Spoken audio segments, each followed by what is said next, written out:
I wasn't expecting this in our earth science class. It's amazing. These temperatures are enough to induce melting of the asteroid. You're learning science, but at the same time you're learning and incorporate it into a totally different field. Like you're talking about making a blog. It has to be in connection with their name. Can creating a virtual enterprise improve a student's understanding of science? We had the pressure of learning the material in order to make our business successful. Perhaps you can come up with ideas concerning enterprise and concerning these remarkable stones.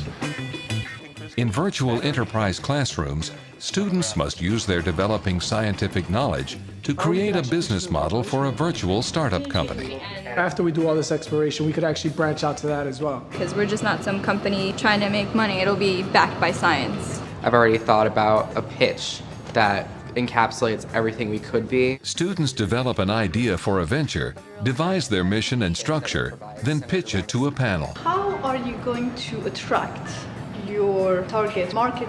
There's not a worse feeling than knowing that I'm not prepared. Make me with those mineral ingredients a mafic rock. Having the VE element gave you more of a desire to learn. If you can dream it and you believe it, you can definitely do it. Take you from the ordinary to the extraordinary.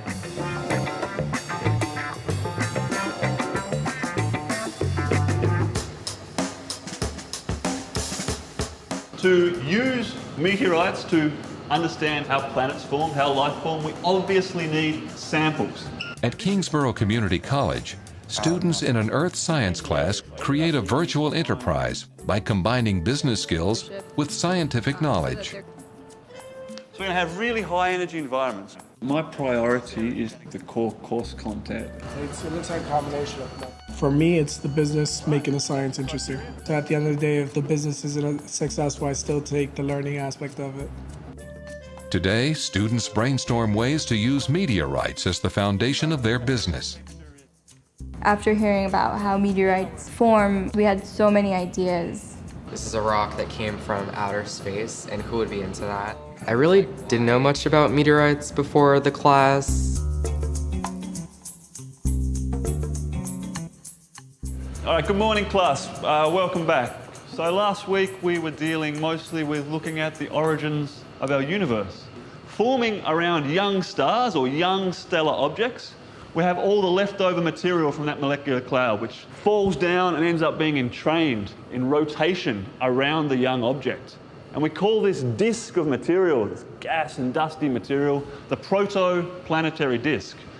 Meteorite is a piece of an asteroid that has fallen to Earth, and it's only a meteorite when it's actually on Earth. Date the meteorite using radioactive decay and come up with an age for our solar system. We did learn how planets formed out of the Big Bang Theory and how asteroids and meteorites play a part in that. One of the unifying properties of all meteorites, because they all contain metal, is they're all at least a little bit magnetic. I didn't even think about meteorites prior to this class. If I'm never intrigued about something, I just lose interest. So this would kind of drew me in. Once it crashes down on it, like it's still hot. I was like, I'm gonna Google about it, I'm gonna find out about it, and I'm gonna get myself out there. When they come through the atmosphere, the very outer layer melts from that friction. But the inside is unaffected. And the heat diffuses so fast that when they land on the ground, they're actually cool. And people have seen a meteorite fall and go pick it up and it hasn't burnt them or anything like that. Without an actual understanding of what they can tell us about the solar system, about knowing where they come from, how we collect them, then they really cannot ever hope to master a business in this field. And they recognise that very quickly. And the force of buoyancy was what? 1. So what's its weight going to be in water? 1.5 grams, exactly. 2.5 minus the force of buoyancy. When I heard of the virtual enterprise as a component with the earth science, I was actually really excited because we'd be seeing how business and science are intertwined. But the point is there's definitely more demand for meteorites than there are samples. So can you come up with some form of enterprise to make these samples perhaps mean more to everybody? Okay, that's really what I think your challenge is. It's not real, but we have to model the business and create the business and try and execute the business as if it were real. We're all consumers, and I'd really like, if it was me, I'd like to have a product made of meteorites, something that would be my own. We could do like a complete retreat. They learn about meteorites, They take trips out to whatever destination it is. Is it Antarctica? Is it Australia? And they'll go exploring, finding meteorites, and then they'll bring them back. I would definitely love like a sci-fi themed like sculpture, or like you know how there's like action figures people collect. You can go through like blogs or websites and see how people react and what kind of interest that they have in it. To like just get a feel for what the market is like and what the interests are about. And that could be like on our blog, and we can advertise there too. We've gone through quite a few ideas that, you know, didn't make it past the drawing board, and we've had a few disagreements on some ideas. With the meteorites that they find, it can either go to like donations or laboratory use. That'll show the company in a better light. I think it's just that we have so many ideas and there's so many things that we can do. There's so many possibilities. Like people would pay money to see meteorites, so we could like curate a museum. Their original thoughts were, let's do a museum, let's sell kits to schools, let's deal with the researcher.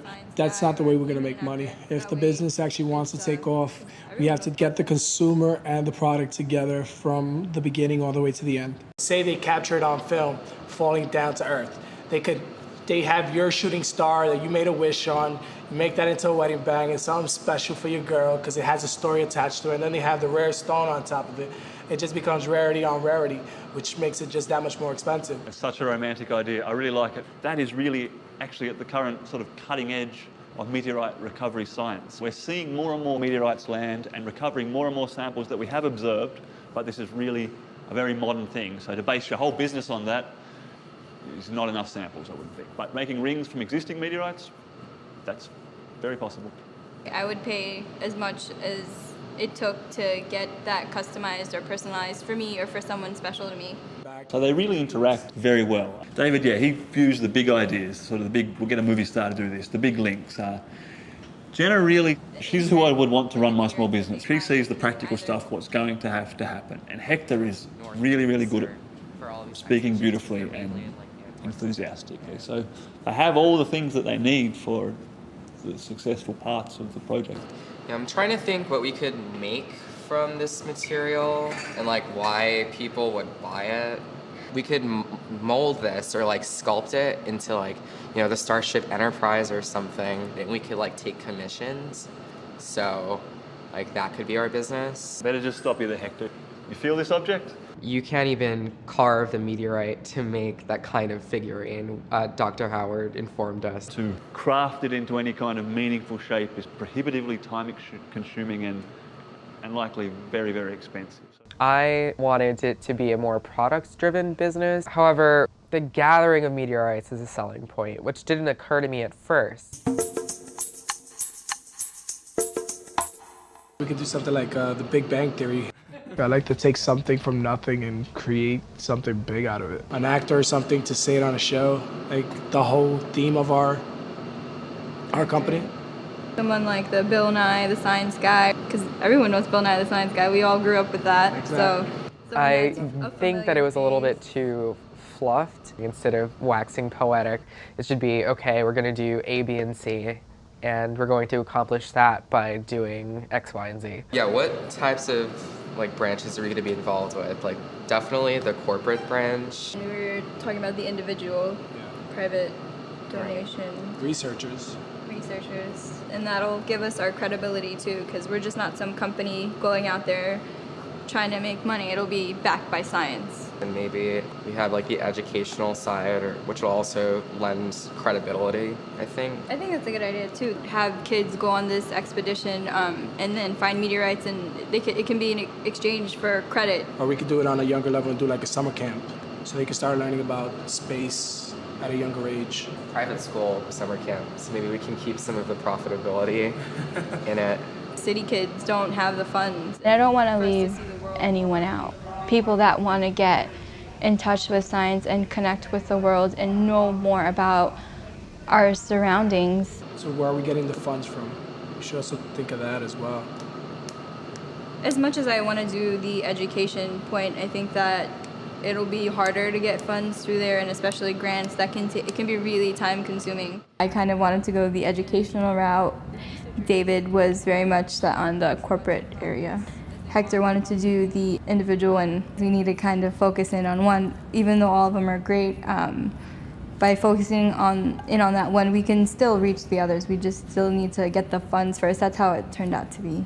It would have to be through corporate and the individual, so private donations or people that have the money and just want to give it, and then the companies that want to go on the expeditions. In order to make a successful business, we have to think about the corporate side, the individual side. We have to think about how we're going to market it, advertise, where we're going to get the money. So yeah, we have to think about a lot of different factors. That sounds like a really interesting idea, facilitating actual collecting trips to find meteorites that people are going to pay for themselves or have funded by corporations, either because they get some of the sample, the product, or contribute to the generation of new knowledge about how the planet forms. I didn't offer any direct instructions as to what the nature of the business would be. So while they were brainstorming, I would sort of try to sit at the back and just try to facilitate things. So have a look at what kind of corporations you might think would be involved in this and what kind of people from those corporations. And then if you want to make it broader in terms of the public, try and consider maybe what members of the public would be interested in this, who would it appeal to, and just try and formalise some of these brainstorming ideas. Sounds good. If this is where we are in the beginning, I can't possibly imagine where we'll end up. How about we just come back to that?